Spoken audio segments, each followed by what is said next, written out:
વડોદરાની વાત કરવામાં આવે તો વડોદરામાં સ્થાનિક સ્વરાજની ચૂંટણીને લઈને રાજકીય માહોલ ગરમાયો છે। આપને જણાવી દઈએ કે માંજલપુર વિસ્તારના ધારાસભ્ય યોગેશ પટેલે ફિલ્મી અંદાજમાં નવી જ ગરમી ભરી છે।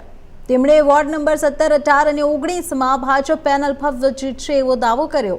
યોગેશ પટેલે વિરોધીઓને સીધો પડકાર આપતા કહ્યું કે રોક શકો તો રોક લો, જેનાથી રાજકીય વાતાવરણ વધુ તીવ્ર બન્યું છે।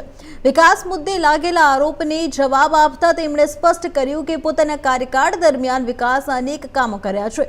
તેમણે વધુમાં જણાવ્યું કે તેમણે પોતાના માટે કોઈક સરકારી મેડિકલ સહાય લીધી નથી અને લગભગ 30 લાખ રૂપિયાનું ઓપરેશન પણ પોતાના ખર્ચે કરાવ્યું છે। કાકા માની ગયા આખરમાં માંજલપુરમાં હવે આજે હવે આવતીકાલે મતદાન છે ને ખાલી માંજલપુર માટે જ હું વાત કરીશ। માંજલપુરની અમારા 17, 18 ને 19 જે 3 વોર્ડ છે, અમારા નિલેશ રાઠોડ, નરેન્દ્ર પટેલ, પરેશ બ્રહ્મભટ્ટ, આ લોકોની આગેવાની હેઠળ અને ધારાસભ્ય તરીકે બધા જ વિસ્તારમાં અમારા 3 વોર્ડમાં સોસાયટી હોય કે નગરો હોય, એ લોકો જે બી કામગીરી માગી છે અમે કરી છે અને સારામાં સારું માંજલપુર બન્યું છે।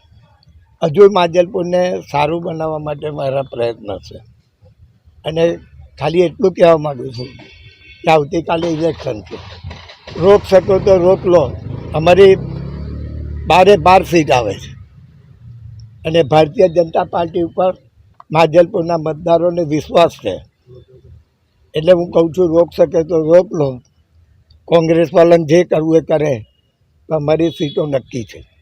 ભાજપને રોકાવાનો પ્રશ્ન નથી, ઈવીએમ સેટ થઈ ગયા છે એવો આક્ષેપ છે કોંગ્રેસનો। નહીં, એ તો આક્ષેપો વર્ષોથી ચાલે છે, કોઈ સાબિત થઈ શક્યું નથી આજ લગી। એસઆઈઆરમાં બી મોટી ખામીઓ રહી ચૂકી છે।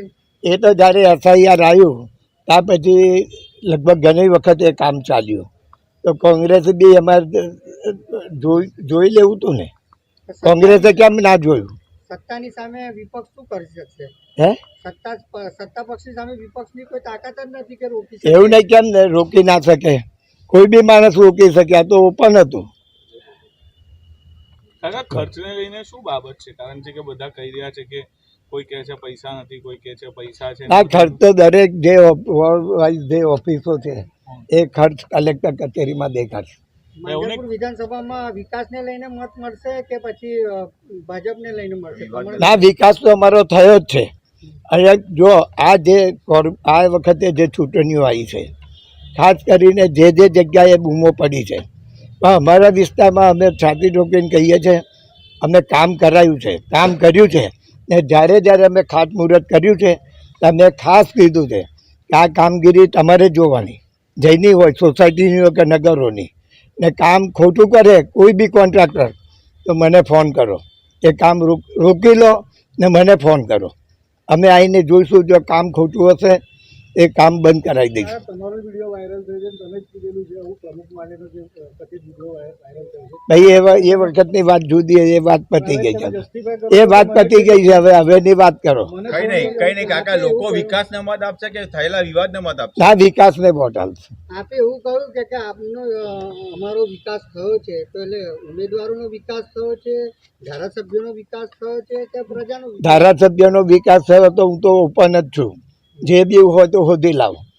મેં મારી 38 વર્ષના ધારાસભ્યમાં મેં જે આપણે વિધાનસભામાં મેડિકલ જે પૈસા લેવાના હોય, મેં એક નવો પૈસો નથી લીધો આજ લગીને, જે લાખો રૂપિયા મળી શકે એવા હતા।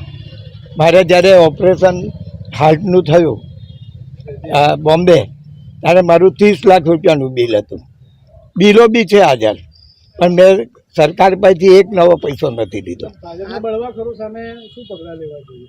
ના, એ તો પાર્ટીનું કામ છે।